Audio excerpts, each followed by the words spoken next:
So, how's it going? Just back in from work here. I'm going to put together another wet fly. This one's a wet mayfly pattern. So the hook and the vise will be 175 size 10. You can do them a size 12, so even as big as size 8s. The thread is a chartreuse because I just like the chartreuse head. 70 denier UTC. The tail on this one is a natural pheasant tail fibres. So about 8-9 fibres. You don't need that many, but always put a few more on because they're going to break. The mayfly only has 3 strands at the back, but it doesn't really matter for these wet flies. I try and make the body twice the length of the shank, so I tie it on just a little bit longer, and then I pull them in and adjust. So do one loose-ish pinch and loop. You don't want to flare out the tail too much with too many tight wraps. Have a look. That's just a little bit too long.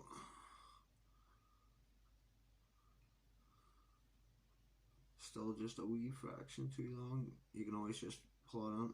That's perfect for me anyway. So come up now and tidy in all these materials nice and tight.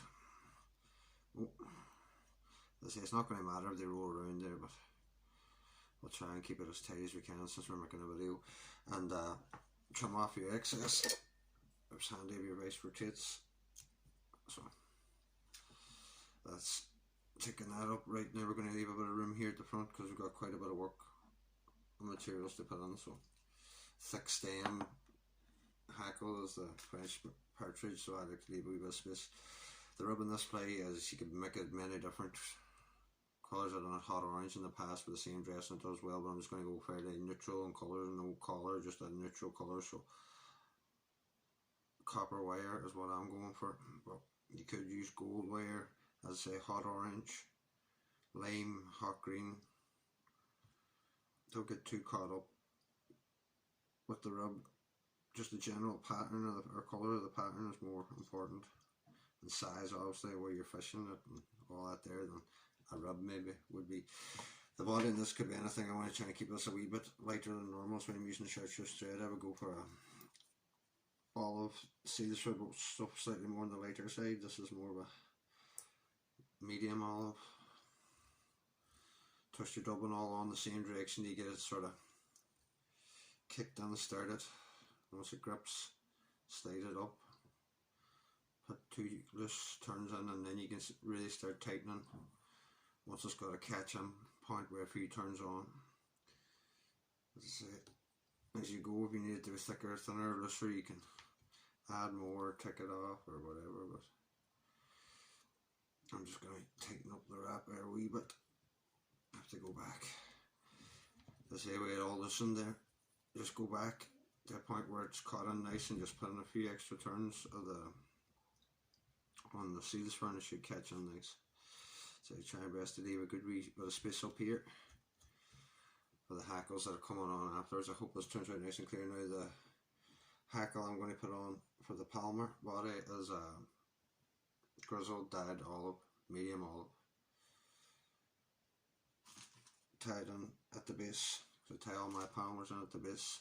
So strip all the fluff and the soft stuff that you don't need at the bottom, and nip it and cut it the length, the excess bit. Pull back any fibres now from the seals for body, and just come all the way to the back line. Make sure now it's all nice even touch and turns for the next head hackle to go on. If there's any gaps or lumps on here, the stem of the next hackle once they go on will roll and give you problems.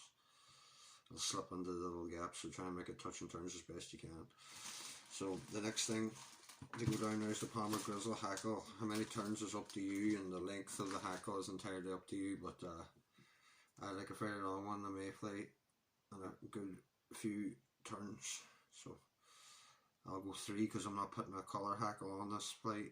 If you were going to put a collar before the head hackle, maybe you'd only put 2 turns, so I'm going to put 3 full turns to help me back up that French partridge is going on next. Just try as you travel down, keep your angle sort of the same and a slight tilt back the direction, not straight up and straight down. It'll help you not catch on as many fibres and get a more even spread of the hackles. When your last turn, come over with your rub. Undo your rub, I should say. Catch on. And just follow up in a very similar fashion with a slight angle pointing forward.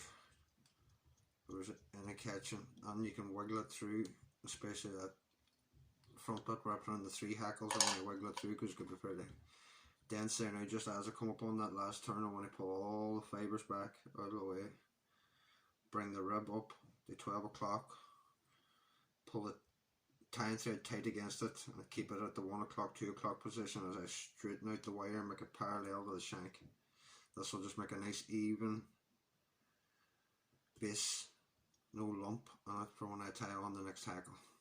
You can use your scissors, or you can just grab the wire close and rotate it around, helicopter it off, or worry it off, some people would say, or just bend it till it breaks off. Come back now, remove your tail end of your hackle that you don't need. The next material that we're going to put on is a grey partridge dyed olive. No collar hackle. A good collar hackle on this one's picric yellow or orange, hot orange, and a nice collar hackle, but this one's kind of a plain Jane kind of one. Just catch that on, gently pull everything back out of the way.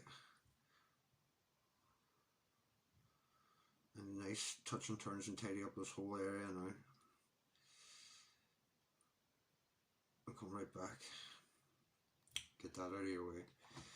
Now, I'm going to use hackle pliers so you can see what I'm doing, but I'm easier with my hands. But I have to stand at 12 o'clock, pull back any of the fibres that might be getting in your way. You might have to give them a few wee tweaks to get them to sit in exactly how you want them, but let the stem roll around to the 6 o'clock position, and then let go of the fibres. And then when the stem's at the 6 o'clock position, you pull all those fibres back out of the way again, and then let go when it's at the 12 o'clock position, so on and so forth. 12 o'clock, hold everything back as best you can. With these longer hackles can be a bit fiddly. You might have to just take your time. When it's the 6 o'clock position, let go. Take any of the fibres from your previous turns that might have crept forward or is creeping forward. You might have to, as I say, go and really tuck them back in. Go to 12 o'clock position again, bring everything back. Try and really squeeze every bit of turn. The hackle's starting to get thick here now because you want a good long hackle. On these wet mayflies, it's not a short hackle.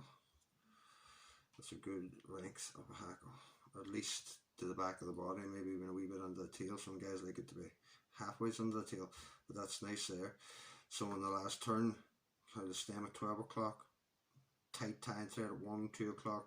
Once you keep the tension tight here, you can let go of the stem, but if that was to loosen, that whole hackle would unravel. 2 or 3 turns down, remove your hackle pliers.